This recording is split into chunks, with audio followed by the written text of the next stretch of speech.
Do you ever wonder why you're doing what you do in life?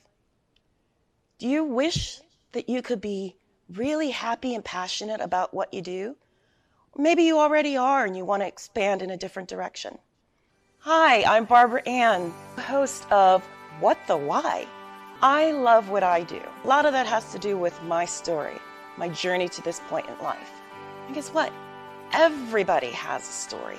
So please join me for conversations with leaders from all walks of life about what they do, and more importantly, why they do it. How they found their core purpose, their passion, their mission in life. And if you're looking for your own, maybe you'll get some great suggestions on how you too can find your why. Welcome back, everyone, to another episode of What the Why. If you haven't seen us before, our show features conversations with diverse leaders from all walks of life about what they do and why they do it. And today, I'm super excited to introduce you to Leisa Reid. Maybe you're sick and tired of feeling sick and tired, or you feel stuck and you want to get unstuck in your life, whatever that may be, in your company, in your role. And if you've ever thought about talking about it, this is the person you want to talk about how to talk about it. I've heard a lot of my clients lately saying, I would love to be a speaker. Well, let's introduce you to Leisa Reid of Get Speaking Gigs Now and CEO of the International Speaker Network, with a mission to transform public speaking into soul-fulfilling business growth strategy. She is the go-to talk doula, helping entrepreneurs create signature talks and secure bookings for a lifetime. Having rocked over 600 stages, authored 7 books, and graced the airwaves as a podcast host herself, Leisa shares her proven strategies and struggles with others so they can make an impact on the world.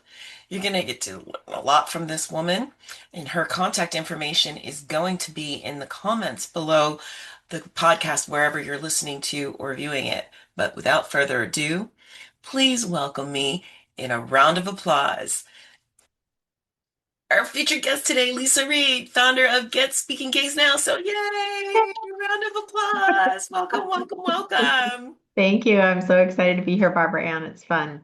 Yeah, and we're happy to have you here. You know, we don't have a lot of people who talk about how to talk. Yeah. And I know some, but when we first met, instant connection. And of course, as all the people who watch and listen to us know over the past few years,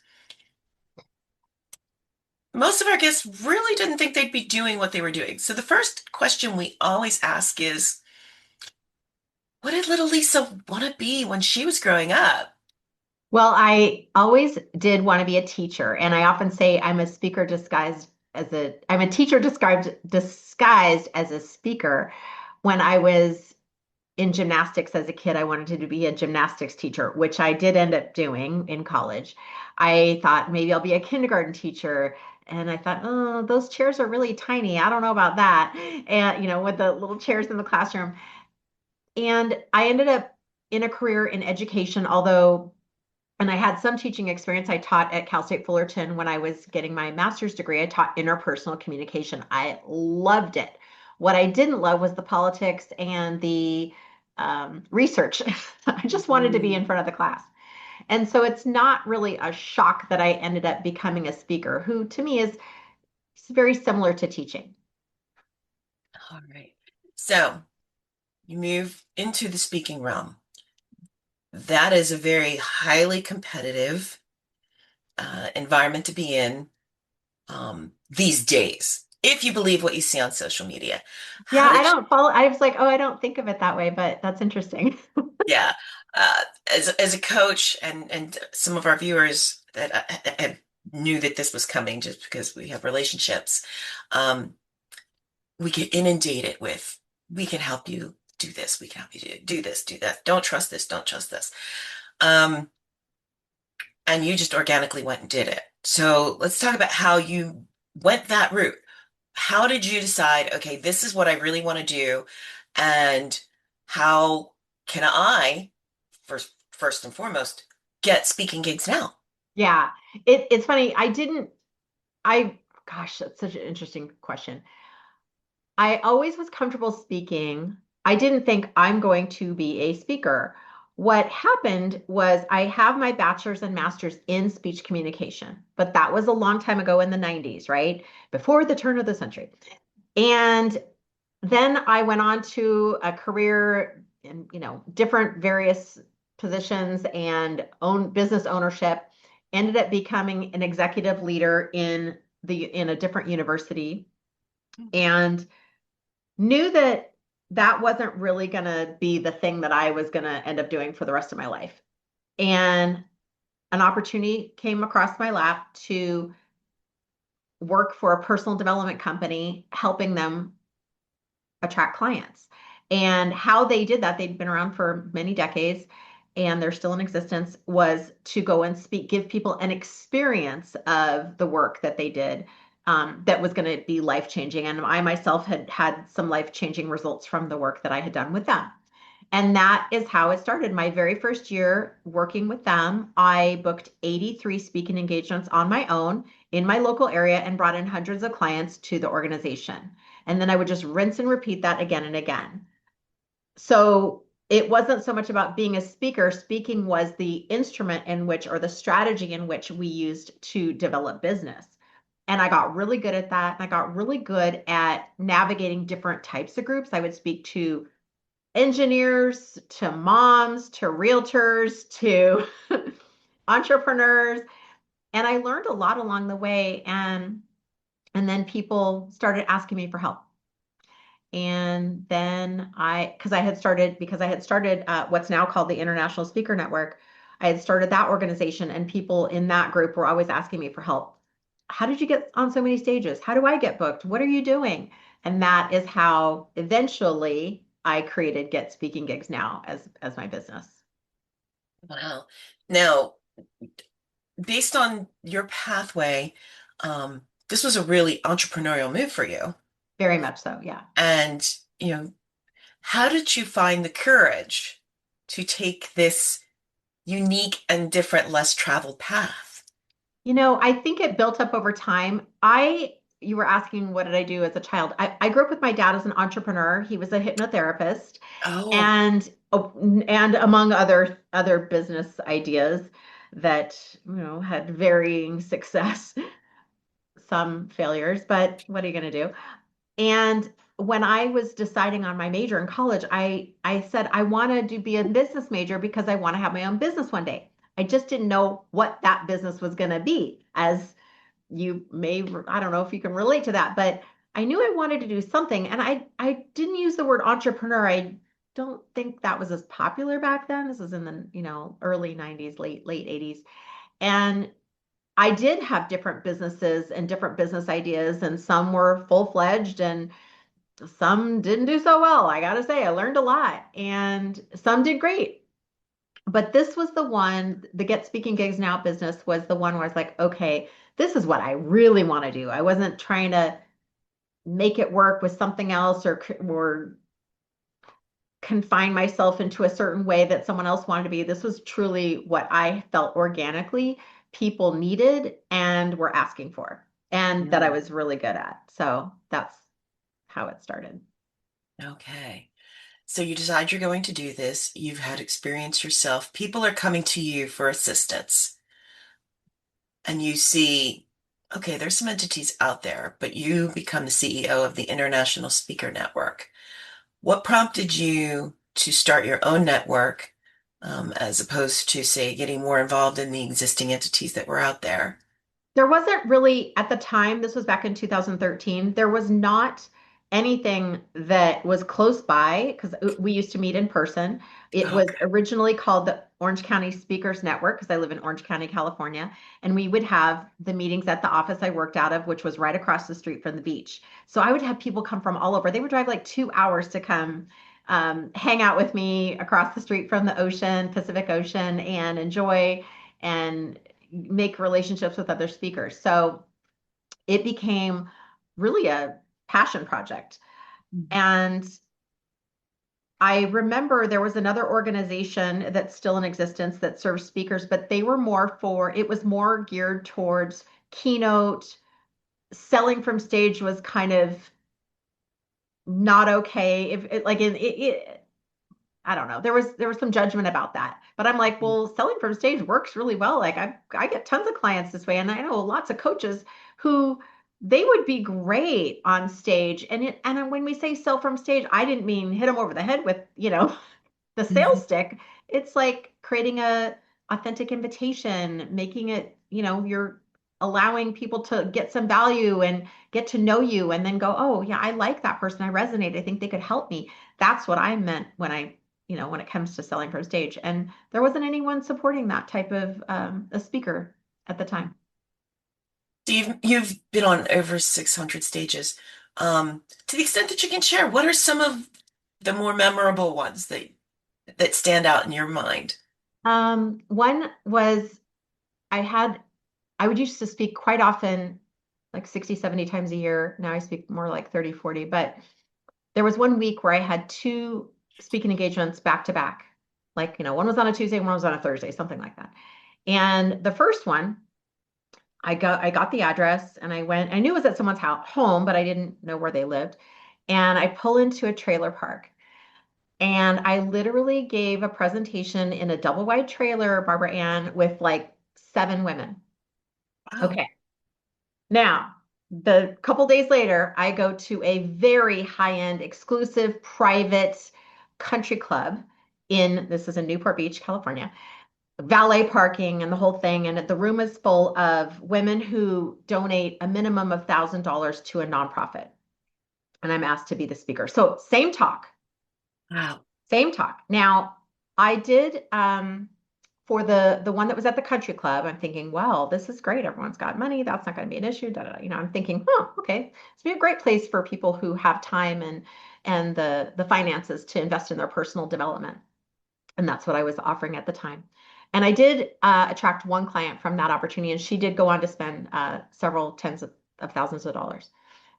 But at the double wide trailer, 4 women signed up for my workshop, and 4 women spent tens of thousands of dollars at the company. And I say that because do not ever judge. Yeah. You know what I mean? Like people sometimes think like it's got to be this big thing and this famous people and it's got to be at this amazing place. I'm like, no, you need to be in the right room with the right message, with the right offer, with your prospective clients, like ideal people. You don't know who you're going to ever meet. You don't know who's in the room and you don't judge any of that. And I will never forget that day or that week, I should say. It was a really interesting contrast. Yeah, but a really, really, really great lesson for Mhm. everyone to hear.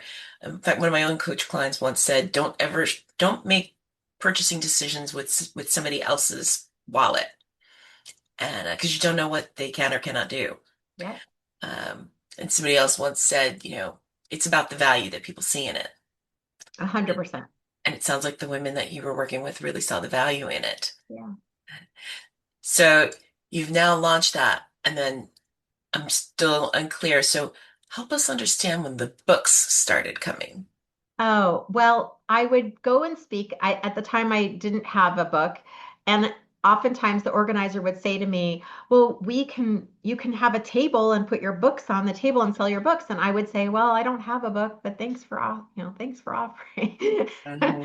I got at one point, Barbara, and I just got sick of hearing myself say that. I'm like, "Lisa, just get a book and then you have one and you can stop saying I don't have one." So I thought about it and it was an interesting event, interesting turn of events when we start to be open to things because I think I was resistant to having the first book because I thought it's going to be a lot of hard work. I don't know how to do it. I don't know how, this was many, many years ago.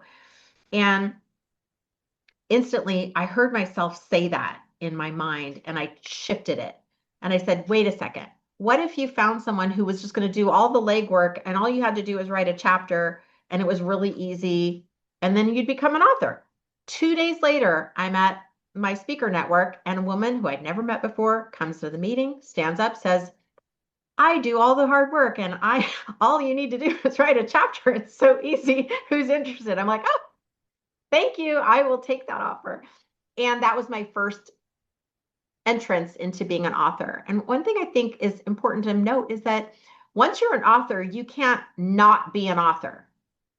Like you are an author. It's like being a parent. You're a parent, you're not a not parent.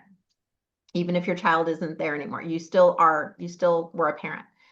And then I created my own book after that, my own singular book. And then I wrote this one, and I've been in 9 books total now. Wow. But this is the one behind me. I'm pointing for the listeners who can't see. I'm pointing. I have a book called Get Speaking Gigs Now, and that's the one I use the most. All right. So let's talk about that book. And thank you for pointing out to the listeners who are either listening or can't see. Get Speaking Gigs Now. Um, at the risk of asking, what inspired you to write that particular book when you wrote it? Oh, I did not. I tell you, Barbara Ann, I am surrounded by amazing people. What can I say? I'm surrounded by people who are smarter than me, who have different talents than I do. And I was working with a gentleman who had written multiple books and is just a really, really great marketer. And he and I were working on a project together. And he said, "Well, we need to have you write a book." And this was December 2019.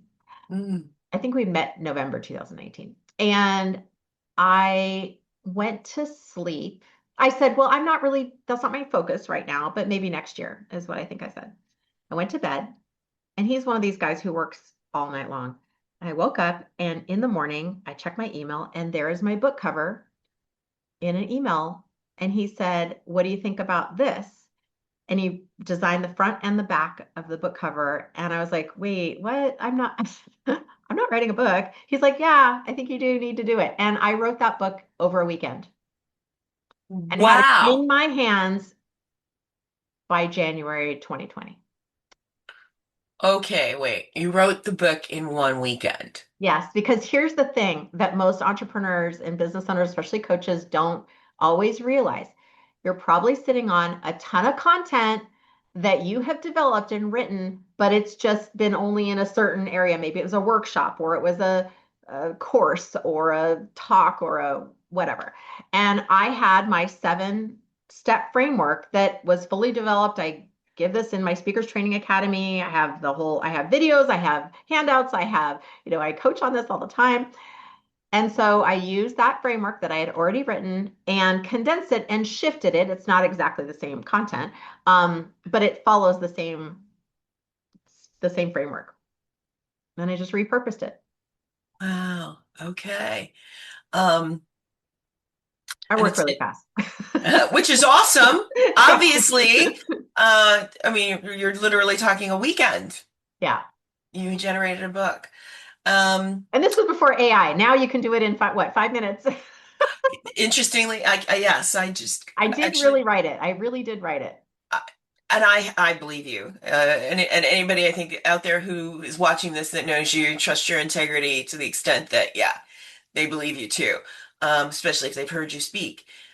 So let's talk about your 7-step framework and why people want to we want people to get this book. If they're Yeah. very serious about wanting to pursue speaking opportunities. I have a client who just told me he's wrapping up a book.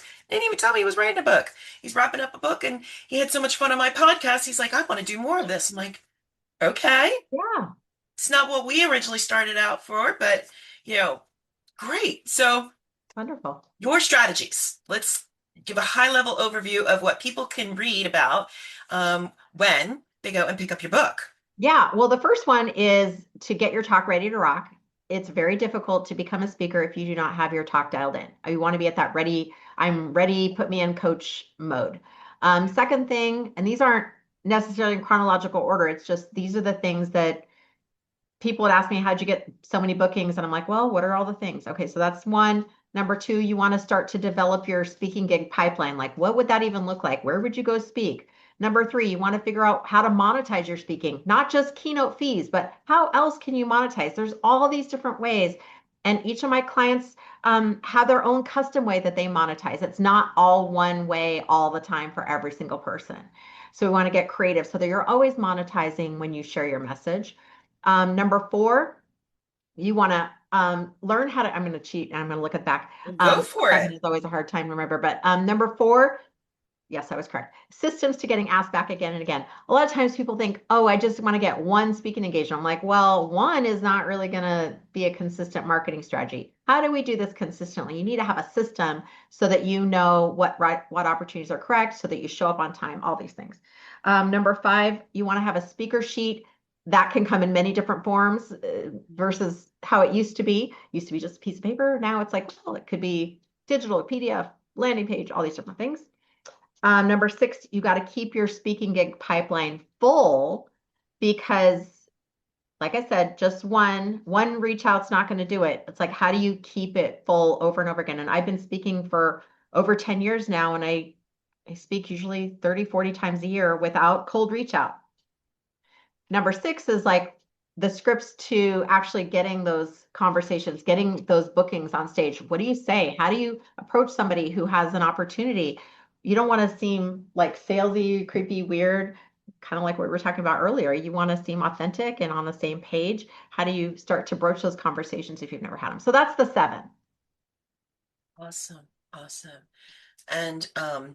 And obviously they didn't just come to you in a dream overnight. No, A it lot was of this came. all based on actual people asking me, what are you doing to get so many bookings? And I was like, well, what am I doing? Like, to me, it's so obvious. This is so easy. But when I really broke it down, I'm like, what are the key things? Like, if I could say, just do this, then what would really move the needle for somebody? And it's all these things. And some of them are consistently, you're always doing. Some are like one and done. Some is like just making some decisions.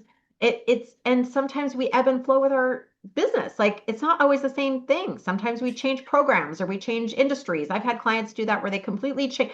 They were like, I'm not an accountant anymore. Now I'm now I'm a life coach. Okay, well, let's shift everything then. And that's okay. Mhm. What would you say is one of your biggest lessons learned as you went on that journey? I think trusting my own intuition. Mm. And that was one of the biggest lessons I learned as a speaker, especially when I was originally speaking on personal development. It's like how to notice that I'm getting triggered in the moment and how do I shift immediately without skipping a beat Mm. back to center. Okay. And how did you learn to do that? As I got someone who just got triggered about something over the weekend, I, full transparency. I got triggered a bunch of times. No, actually, I went through a pretty intense process when I worked for the other organization. Every talk that I would give, I would it was required that I would send an email to the entire company. How many people were at the event? How many sales did I get? And what are the reasons why I got the results that I did? Oh, And it was not to admonish me or anything. It was to get crystal clear on any beliefs, thoughts, doubts, things that could have thrown me off so that I could next time fine tune that, be more aware, be able to shift quicker. And it wasn't a one and done. I know people just want personal growth to be just like, can I just fix this tomorrow? No, it wasn't like wow. that. It was a process that took time and a muscle that was developed over time. Wow. Yeah. And see, so you've touched a lot of lives Yeah. along the way. To the extent you could share, what are some of your, I hate to use the word favorite, but what are some success stories that, you know, of people that you've worked with? I mean, what you described earlier was great, but success stories of what people have been able to achieve by trusting in you and your guidance and your knowledge and your expertise in this area and themselves. Yeah, I had one client who comes to mind when you ask that, who is super intelligent, confident. She leads a community of people. They adore her. She's very well respected. And she confessed to me that when she would lead her events that she loved doing, they were not providing the financial return that she Mm. was needing. And she's like, if things don't change, I'm not going to be able to do this anymore, even though everyone loves the event. So we took a look at everything, and without going into too much detail, Sure. we figured out where she was actually hiding. And she didn't even realize that she was hiding. And this is really common in nonprofit. It's really common for givers. It's really common for purpose-driven leaders, heart-centered people. We just want to give, give, give, give, give. But then our receiving muscle is atrophied and we feel guilty or feel bad or feel like, well, I don't want to take, and those can then hurt your business, which then you can't really help more people if you don't like, so you know, it's like that vicious cycle. So we needed to do some work, and we did right then and there on like, what was that about for her? And how could she share that experience with the audience in a way that was her choice to bring authenticity to her invitation? And she was able to get $18,000 instant sales, no strategy calls, just by that shift. Wow. Just by being her transparent, authentic self Yeah. in terms of what she was doing and what she needed, people stepped up and wanted to They support her. wanted her stuff. She just wasn't comfortable sharing it. And that shows up in ways like I'll see it. I don't know if you've noticed this ever, but like someone will rush through their clothes or they'll rush through the offer or they'll flip through the slide so fast people can't process or they forget to give them at all or it's confusing. I mean, there's all these different ways that we hide. And we think, well, I gave my offer, nobody took it. I put it on the slide, no one clicked the button or whatever, Yeah. went on the QR code. So there's different ways that I will notice that people can hide. Um, we're slick, right? Like our subconscious mind is just trying to protect us, trying to keep you safe. Sure. And so um, we want to just hit it off at the pass if we can when I we're love, growing into something new. Yeah. love it. Um, as we move, and it's hard to believe it, and I always say every time, oh my gosh, we're almost out of time. But as I pointed out, there are some people that actually knew this was coming, including members of my own team.